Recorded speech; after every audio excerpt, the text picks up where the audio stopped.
ഹരേ രാമ രാമ രാമ ഹരേ ഹരേ, ഹരേ കൃഷ്ണ കൃഷ്ണ കൃഷ്ണ ഹരേ ഹരേ. ഓം ഗുരുർബ്രഹ്മ ഗുരുർവിഷ്ണു ഗുരുർദേവോ മഹേശ്വര, ഗുരു സാക്ഷാൽ പരബ്രഹ്മ, തസ്മൈ ശ്രീ ഗുരവേ നമഃ. നമ്മൾ അധ്യാത്മരാമായണവും വാൽമീകി രാമായണവും പഠിക്കാൻ തുടങ്ങിയാണല്ലോ. ഇവ തമ്മിൽ ധാരാളം വ്യത്യാസങ്ങളുണ്ട്. അധ്യാത്മരാമായണവും വാൽമീകി രാമായണവും തമ്മിൽ. നമ്മുടെ കേരള നാട്ടിൽ നമ്മൾ വായിച്ചു പഠിക്കുന്ന തുഞ്ചത്താചാര്യനാൽ വിരചിതമായ അധ്യാത്മരാമായണം കിളിപ്പാട്ടാണ്. വാൽമീകി രാമായണത്തിൽ പ്രതിപാദിക്കപ്പെടുന്നത് മനുഷ്യനായ രാമൻ്റെ കഥയാണ്. അധ്യാത്മരാമായണത്തിലാകട്ടെ താൻ അവതാര പുരുഷനാണെന്നും അധർമ്മികളായ രാക്ഷസന്മാരെയും അവരുടെ നേതാവായ രാവണനെയും വധിക്കുന്നതിന് വേണ്ടി ഈ ഭൂമിയിൽ ജനിച്ചിരിക്കുന്നതാണെന്നും അറിയുന്ന ഭഗവാൻ തന്നെയാണ്. ജനിക്കുമ്പോൾ തന്നെ കൗസല്യ മാതാവിനെ തൻ്റെ സ്വരൂപം കാണിച്ചു കൊടുക്കുകയും ചെയ്യുന്നുണ്ട്. എന്നാൽ വാൽമീകി രാമായണത്തിലാകട്ടെ ശ്രീരാമൻ മനുഷ്യനായി തന്നെ ആദ്യന്തം തുടരുന്നു. ദശരഥ രാജാവ് ചെയ്യുന്ന പുത്രകാമേഷ്ടിയാഗത്തിൽ ആവിർഭാഗം സ്വീകരിക്കാൻ എത്തുന്ന ദേവന്മാർ രാവണ രാക്ഷസൻ ലോകമാകെ നടത്തുന്ന ഉപദ്രവങ്ങളെപ്പറ്റി വിശദീകരിക്കുന്നു. ദേവന്മാരാലും രാക്ഷസന്മാരാലും വധിക്കപ്പെട്ടില്ല എന്ന് ബ്രഹ്മാവ് നൽകിയ വരത്തിൽ അഹങ്കരിച്ചാണ് അയാൾ ഇതൊക്കെ ചെയ്യുന്നത്. ശക്തിയില്ലാത്ത മനുഷ്യരെ വകവയ്ക്കാത്തതിനാൽ മനുഷ്യരാൽ വധിക്കപ്പെടരുതെന്ന് പറഞ്ഞിട്ടില്ല. ഈ ചർച്ച നടക്കുന്നതിനിടയിൽ അവിടെ ആവിർഭാഗം സ്വീകരിക്കാനെത്തിയ വിഷ്ണു ഭഗവാനോട് ബ്രഹ്മാദി ദേവകൾ രാവണവധത്തിന് വേണ്ടി മനുഷ്യാവതാരം കൈക്കൊള്ളുന്നതിന് അപേക്ഷിച്ചു. അപ്പോൾ തന്നെ അവിടെ നിന്ന് ഭഗവാൻ അപ്രത്യക്ഷനായി. ഉടൻ തന്നെ ഹോമത്തിലെ അഗ്നിയിൽ നിന്നും അത്ഭുതാവഹമായ ഒരു ദിവ്യരൂപം പ്രത്യക്ഷനായി തൻ്റെ കയ്യിൽ ചേർത്തു പിടിച്ചിരുന്ന പാത്രം രാജാവിന് നൽകി. അതിലെ പായസം അനുരൂപരായ ഭാര്യമാർക്ക് നൽകുന്നതിന് നിർദ്ദേശിച്ചിട്ട് അപ്രത്യക്ഷമായി. ആദ്യം പ്രത്യക്ഷപ്പെട്ട ബ്രഹ്മാദി ദേവന്മാരും വിഷ്ണു ഭഗവാനും സൂക്ഷ്മരൂപത്തിലായിരുന്നെന്നും ഹോമകുണ്ഡത്തിൽ നിന്നുയർന്നു വന്ന രൂപം മാത്രമേ ലോകവാസികളുടെ കാഴ്ചയ്ക്ക് പാത്രീഭൂതമായിട്ടുള്ളൂ എന്നും നമുക്ക് മനസ്സിലാക്കാം. അതിനുശേഷം ബ്രഹ്മാവിൻ്റെ നിർദ്ദേശപ്രകാരം വിഷ്ണു ഭഗവാന്റെ മനുഷ്യജന്മത്തിൽ രാവണ നിഗ്രഹത്തിന് വേണ്ട സഹായങ്ങൾ ചെയ്യുന്നതിനു വേണ്ടി ദേവചാരണ ഗന്ധർവാദികളെല്ലാം അവരവരുടെ ശക്തിക്ക് അനുയോജ്യമായ വിധത്തിലുള്ള പുത്രന്മാരെ വാനര രൂപത്തിൽ അപ്സരസ്സുകളിലും ഗന്ധർവ യക്ഷ നാഗ കിന്നര വിദ്യാധര സ്ത്രീകളുടെ ഗാത്രങ്ങളിലും ജനിപ്പിച്ചു. ഇവർ അജയ്യരായവർ, വിവിധ കഴിവുള്ളവർ കോടിക്കണക്കിന് പൃഥ്വിയിൽ ജനിച്ചു. അതിനുശേഷം രാമൻ്റെയും സഹോദരങ്ങളുടെയും ജനനമാണ്. ജനനം മുതൽ മനുഷ്യനായി തന്നെ ജീവിക്കുന്നു. താടകയുടെയോ മറ്റു രാക്ഷസരുടെയോ വധമോ അഹല്യാമോഷമോ ഒന്നും അമാനുഷികത കൽപ്പിക്കുന്നില്ലാത്ത വിധം തന്നെയാണ് ചിത്രീകരിച്ചിരിക്കുന്നത്. ഇവിടെ അഹല്യ കല്ലായിരുന്നില്ല, അദൃശ്യയായിരുന്നു. രാമൻ അവിടെ എത്തിയപ്പോൾ മാത്രമാണ് അവളുടെ രൂപം തെളിഞ്ഞ് പ്രത്യക്ഷീഭവിച്ചത്.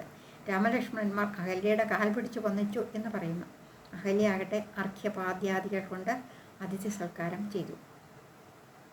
അധ്യാത്മരാമായണത്തിൽ അഭിഷേകം നടത്തുന്നതിന് തീരുമാനിച്ചതിൻ്റെ തലേദിവസം തന്നെ നാരദ മഹർഷി വന്ന് പിറ്റേന്ന് വനത്തിലേക്ക് പോകേണ്ടി വരുമെന്ന് പറയുന്നുണ്ട്.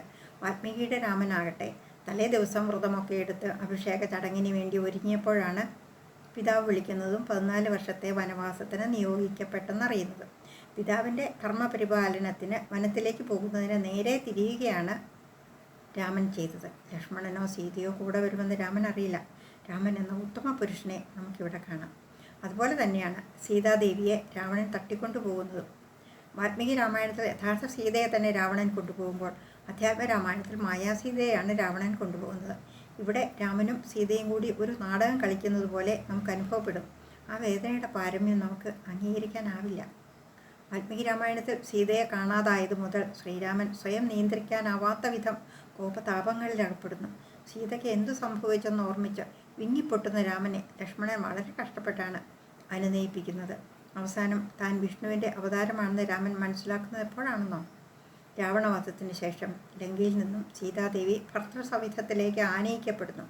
കാലങ്ങൾക്കു ശേഷം അനേകം പരീക്ഷണങ്ങൾക്കും ഭയാനക സന്ദർഭങ്ങൾക്കും ശേഷം ആര്യപുത്രൻ്റെ അടുത്ത് പ്രതീക്ഷയോടെ എത്തിയ ദേവി കണ്ടത് കോപാകുലമായ മുഖമാണ്, കേട്ടത് ഭീഷണ സ്വരമാണ്.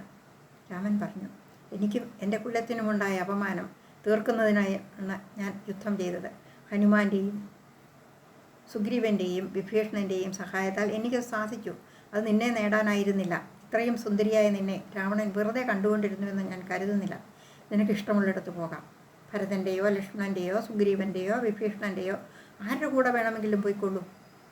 ലക്ഷ്മൺ ഒരുക്കിയ ചിതയിൽ സീത പ്രവേശിച്ചപ്പോൾ അവിടെ കൂടിയിരുന്ന ജനസഞ്ചയം ഹാ വിളിച്ചുകൊണ്ട് ആർത്തനാദം മുഴക്കിയപ്പോൾ രാഘവൻ വ്യാകുലത പൂണ്ടവനായി നീർനിറഞ്ഞ മിഴികളാൽ കലങ്ങിയ നേത്രങ്ങളോടെ നിലകൊണ്ടു. ആ സമയം ശിവഭഗവാനും വരുണനും കുബേരനും ബ്രഹ്മാദി ദേവകളെല്ലാം അവിടെ പ്രത്യക്ഷപ്പെട്ടു. അവർ കൈകൾ നീട്ടി വിളിച്ചു പറഞ്ഞു, ദേവാ, അങ്ങ് ലക്ഷ്മി സമേതനായ ചക്രായുധധാരിയായ എങ്ങും നിറഞ്ഞരുളുന്ന നാരായണനല്ലേ? എന്തുകൊണ്ടാണ് സീതാദേവി അഗ്നിയിൽ പ്രവേശിക്കുന്നത് നോക്കി നിൽക്കുന്നത്? രാമൻ പറഞ്ഞു, എനിക്ക് ഞാൻ ദശരഥാത്മജനായ രാമൻ എന്നേ അറിയൂ. ഞാൻ ആരാണെന്നും എന്തിനു വേണ്ടി ജനിച്ചു എന്നും ബ്രഹ്മാവ് തന്നെ അരുളി ചെയ്യട്ടെ. അപ്പോൾ തന്നെ അഗ്നിഭഗവാൻ സീതാദേവിയെയും കൊണ്ട് ഉയർന്നു വന്ന് ദേവിയെ ശ്രീരാമനെ ഏൽപ്പിച്ചു. ദേവിയുടെ ചിന്തകളിൽ പോലും രാവണൻ വന്നിട്ടില്ലെന്നും സീത പരിശുദ്ധയാണെന്നും പറഞ്ഞ അഗ്നിഭഗവാനോട് അറിയാമെന്നും എന്നാൽ 3 ലോകങ്ങളിലുള്ളവരും ഇത് അറിയുകയും അംഗീകരിക്കുകയും ചെയ്യുന്നതിന് വേണ്ടിയാണ് അഗ്നിപ്രവേശമുണ്ടായതെന്നും രാമൻ പറഞ്ഞു. അതിനുശേഷവും ശ്രീരാമൻ ഭഗവാൻ എന്ന രീതിയിൽ പറയുകയോ പെരുമാറുകയോ ചെയ്യുന്നില്ല. സരയുവിലേക്ക് ആഴുന്നതുവരെയും മനുഷ്യനായി തന്നെ തുടരുന്നു. ഗർഭിണിയായ സീതയെ പരിത്യജിക്കുന്നിടത്തും മനുഷ്യനായ രാമൻ തന്നെ വിളങ്ങുന്നു. താൻ രാജാവാണ്, ജനങ്ങൾക്ക് മാതൃകയായിരിക്കേണ്ടവൻ എന്ന ചിന്തയിൽ പ്രാണന് തുല്യം സ്നേഹിക്കുന്ന തൻ്റെ ആത്മസഖിയെ, അതും തൻ്റെ അനന്തരാവകാശിയെ ഗർഭം ധരിച്ചിരിക്കുന്ന ദുർബലാവസ്ഥയിൽ തന്നിൽ നിന്ന് അകറ്റിവിടുക എന്ന ഭീകരമായ ദുഃഖം പേറുന്ന രാമനെ തന്നെയാണ് നാം കാണുന്നത്. തിരിച്ചൊരക്ഷരം പോലും മിണ്ടാതെ ഞാൻ പറയുന്നതനുസരിച്ചോളണം എന്ന നിർദ്ദേശത്തോടെയാണ് 3 അനുജന്മാരെയും വിളിച്ച് സീതാദേവിയെ വനത്തിൽ ആശ്രമ പരിസരത്ത് പരിത്യജിക്കുന്ന വിവരം പറയുന്നത്. ലക്ഷ്മണനെ ആ ഭാരം ഏൽപ്പിച്ചു വിട്ടിട്ട് ലക്ഷ്മണനും സുമന്ത്രനും കൂടി തിരികെ എത്തുന്നതുവരെ 4 ദിവസം ശ്രീരാമചന്ദ്രൻ നിഷ്ക്രിയനായി തോരാത്ത കണ്ണീരുമായി ഒരേ നിലയിൽ വർത്തിക്കുകയായിരുന്നു. രാമൻ ജനിച്ചപ്പോൾ മുതൽ രാജാവാകാനുള്ളവൻ എന്ന് തന്നെയാണ് എല്ലാവരും ഗണിക്കുന്നത്. കാരണം ഇക്ഷ്വാകു വംശത്തിൽ മൂത്തയാൾ തന്നെ രാജാവ്, അനന്തരാവകാശിക്ക് വേണ്ടി പുത്രകാമേഷ്ടി തന്നെ നടത്തി ജനിച്ചവൻ, എല്ലാ വിദ്യകളും സ്വായത്തമാക്കി എല്ലാ സദ്ഗുണങ്ങളും തികഞ്ഞവൻ. കൈകേയിയുടെ താല്പര്യപ്രകാരം വനത്തിൽ പോയിട്ടും രാമൻ്റെ പാതുകങ്ങളാണ് സിംഹാസനത്തിലുള്ളത്. രാമനെ രാജാവായി സങ്കല്പിച്ചു തന്നെയാണ് ഭരതൻ ഭരിക്കുന്നത്.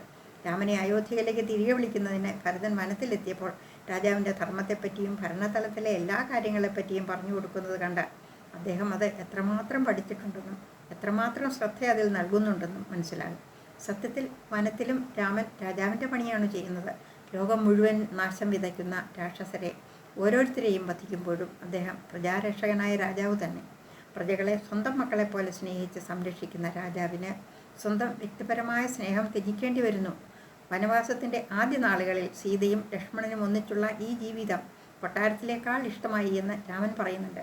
14 വർഷം കഴിഞ്ഞ് തിരികെ എത്തുമ്പോൾ ഭരദ്വാജ മഹർഷിയുടെ ആശ്രമത്തിൽ തങ്ങിയിട്ട് മാരുതിയെ ഭരതൻ്റെ അടുത്തേക്ക് അയക്കുന്നു. അവിടെ ചെന്ന വിവരമെല്ലാം പറഞ്ഞു കഴിയുമ്പോൾ ഭരതൻ്റെ മുഖഭാവം ശ്രദ്ധിച്ചു മനസ്സിലാക്കണം എന്ന് പ്രത്യേക നിർദ്ദേശം നൽകുന്നു. ഭരതൻ രാജാവെന്ന രീതിയിൽ സംതൃപ്തനാണെങ്കിൽ തിരികെ പോകേണ്ടതില്ലെന്ന് തന്നെ രാമൻ കരുതുന്നതായി നമുക്ക് മനസ്സിലാകും.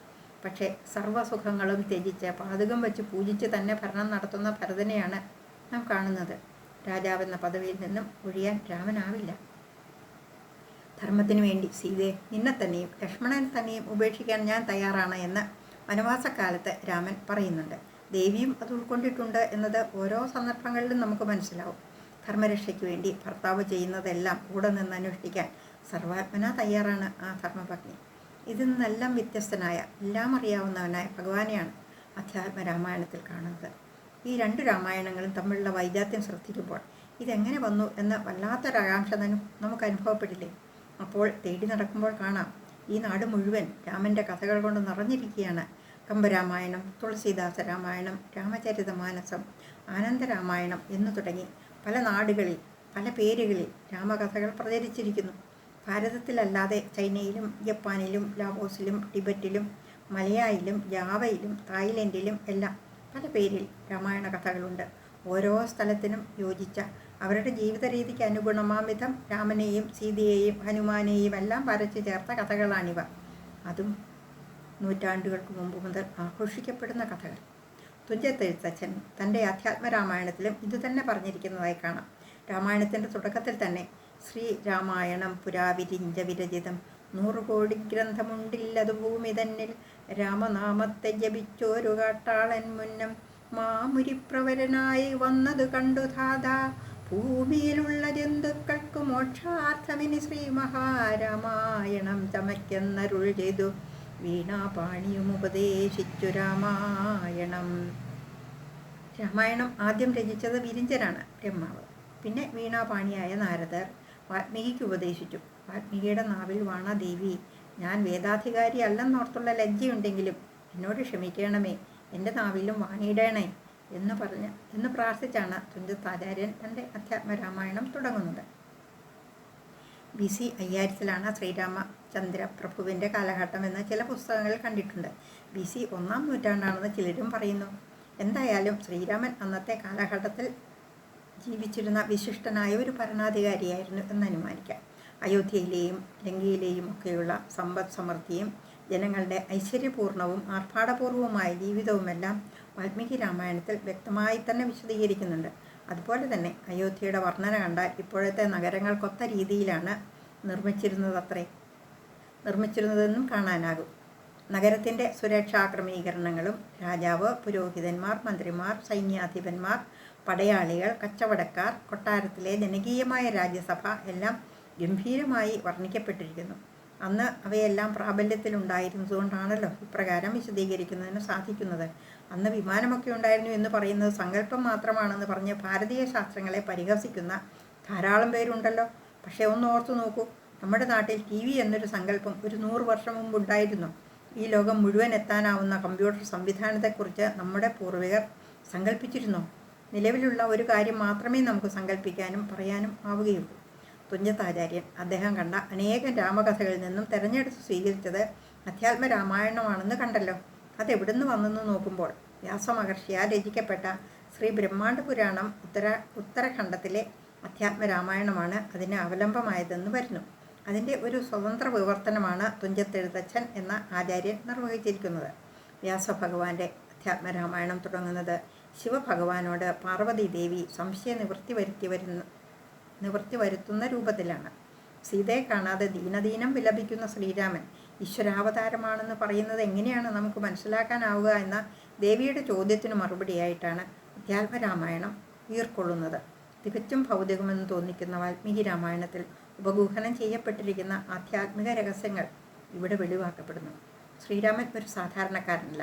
വേദശാസ്ത്രങ്ങളെല്ലാം വിധിയാമണ്ണം പഠിച്ചവനാണ്, രാജാവാണ്, സദ്ഗുണസമ്പന്നനാണ്. വാൽമീകി രാമായണം തുടങ്ങുന്നത് തന്നെ തൻ്റെ ആശ്രമത്തിലെത്തുന്ന നാരദ മഹർഷിയോട് വാൽമീകി മുനി ഒരു ചോദ്യം ചോദിക്കുന്നതായിട്ടാണ്. ഉത്തമനായ സർവ്വഗുണങ്ങളും തികഞ്ഞ ഒരു പുരുഷൻ ഈ ലോകത്തിലുണ്ടോ? ലോകം മുഴുവൻ ചുറ്റി സഞ്ചരിക്കുന്ന നാരദർ പറയുന്നു, ഇത്രയും ലക്ഷണങ്ങളുള്ള ഒരാളെ കണ്ടെത്താൻ വലിയ പാടാണ്. പക്ഷേ അയോധ്യയിൽ ദശരഥ രാജാവിൻ്റെ പുത്രനായ ശ്രീരാമന് ഈ ഗുണങ്ങളെല്ലാം ഉണ്ട്. വാൽമീകി ഉത്തമ പുരുഷന് വേണ്ട 16 ഗുണങ്ങളാണ് പറയുന്നതെങ്കിൽ 64 ഗുണങ്ങളാണ് രാമനിൽ നാരദർ വർണ്ണിക്കുന്നത്. ഉദ്ദേശം 7000 വർഷം മുമ്പ് എന്ന് നമ്മൾ കരുതുന്ന രാമായണ കാലഘട്ടത്തിലും 5000 വർഷം മുമ്പ് എന്ന് കരുതുന്ന മഹാഭാരത വ്യാസ കാലഘട്ടത്തിലും മനുഷ്യനിൽ കാണേണ്ട സദ്ഗുണങ്ങൾ ഒന്നു തന്നെ. കൃഷ്ണഭഗവാന്റെ വാക്കുകളിൽ കൂടി ഭഗവത്ഗീതയിൽ 16-ാം അധ്യായത്തിൽ വ്യാസമഹർഷി മനുഷ്യന് വേണ്ട 26 സദ്ഗുണങ്ങൾ പറഞ്ഞു തരുന്നുണ്ട്. വാൽമീകി മഹർഷി പറയുന്നതും മറ്റൊന്നുമല്ല, സനാതനമായ എന്ന് വെച്ചാൽ ഏതു കാലഘട്ടത്തിലും ഈ ഭൂലോകത്തിൻ്റെ ഏതു കോണിലും എന്നും നിലനിൽക്കുന്ന ഒരു ഉന്നത സംസ്കാരത്തെപ്പറ്റിയാണ് വാൽമീകി മഹർഷിയും വ്യാസമഹർഷിയും നമ്മൾ മനുഷ്യജന്മങ്ങളെ ഉത്ബോധിപ്പിക്കുന്നത്. അതെല്ലാം അടിസ്ഥാനപരമായി ഒന്നു തന്നെ. മനുഷ്യൻ എന്ന ജന്തു വിശപ്പ്, ഉറക്കം, മൈഥുനം, ഭയം എന്നിങ്ങനെ ഏതു ജന്തുക്കളെപ്പോലെയും സമാന വികാരങ്ങളുള്ള ഒരു ജന്തു തന്നെയാണ്.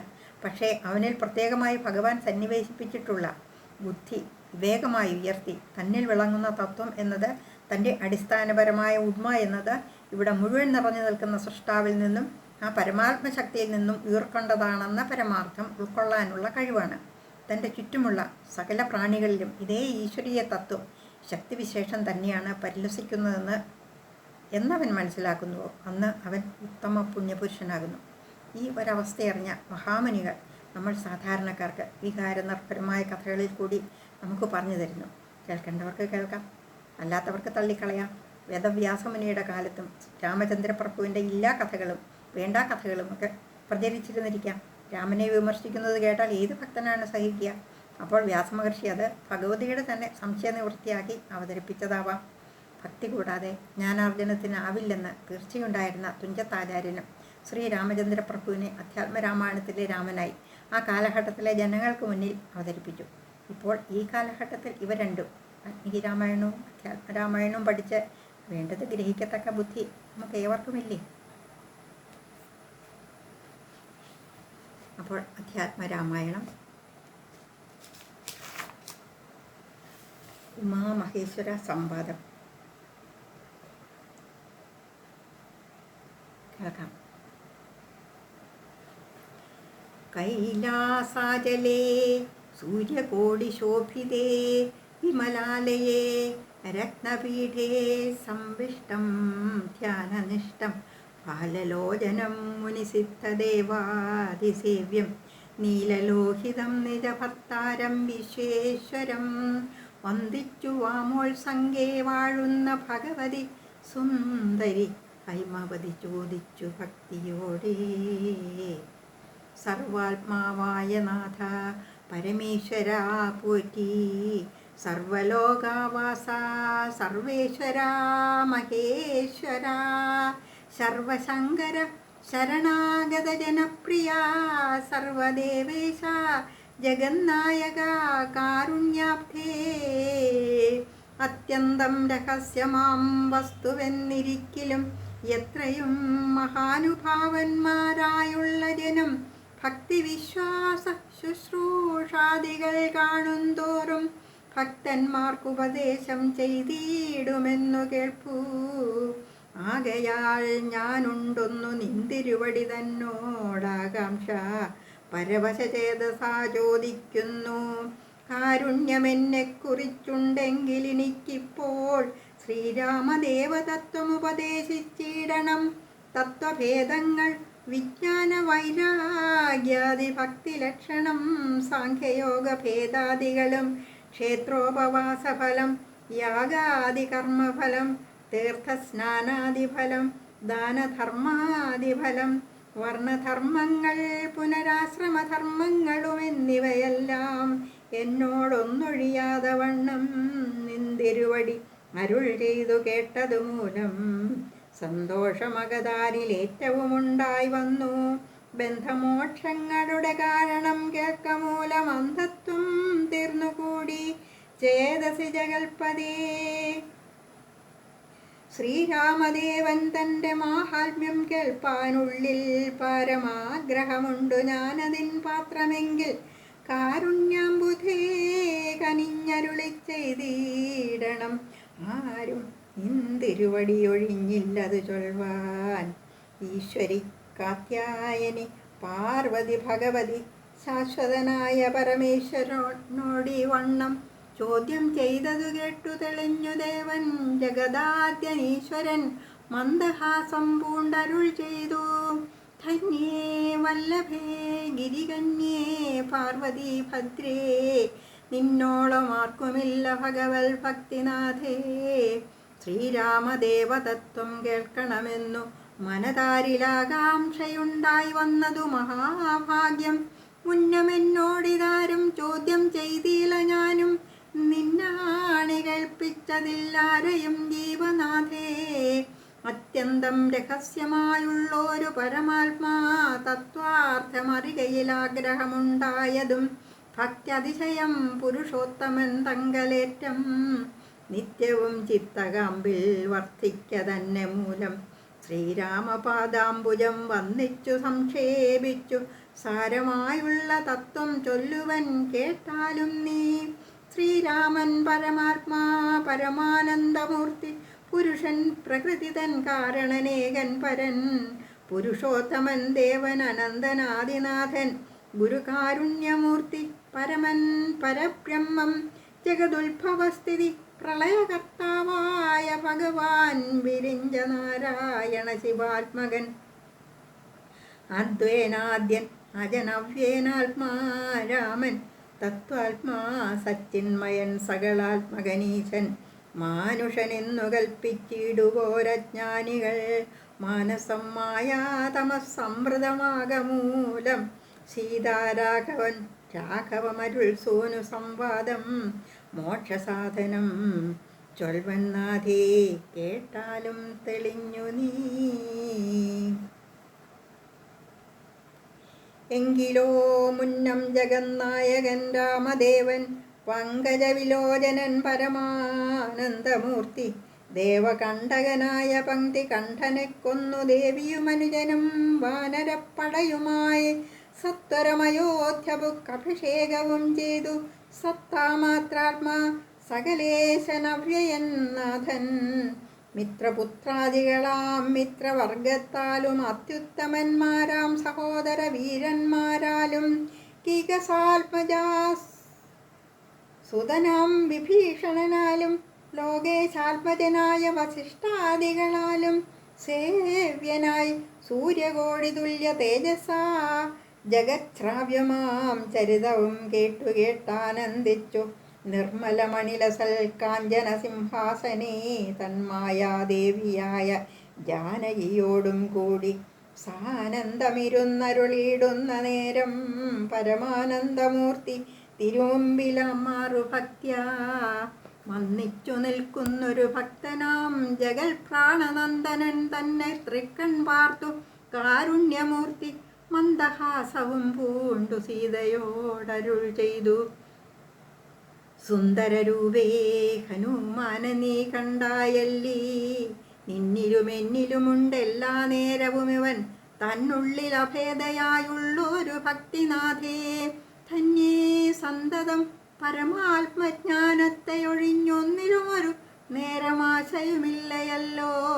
നിർമ്മലനാത്മജ്ഞാനത്തിനിവൻ പാത്രമത്രേ നിർമ്മമൻ നിത്യബ്രഹ്മചാരികൾ മുമ്പനല്ലോ. കൽമഷമിവനേതുമില്ലെന്നു ധരിച്ചാലും തൻ മനോരഥത്തെ നീ നൽകണം മടിയാതെ. നമ്മുടെ തത്വം ഇവൻ അറിയിക്കണമിപ്പോൾ. ചിന്മയേ ജഗന്മയേ സന്മയേ മായാമയേ ബ്രഹ്മോപദേശത്തിനു ദുർലഭം പാത്രമിവൻ ബ്രഹ്മജ്ഞാനാർത്ഥികളിൽ ഉത്തമോത്തമനെടോ. ഓം നമോ ഭഗവതേ വാസുദേവായ. ഓം തത്സത്. സീതാദേവി ഹനുമാനോട് പറയുന്നത് നാളെ. നമസ്തേ.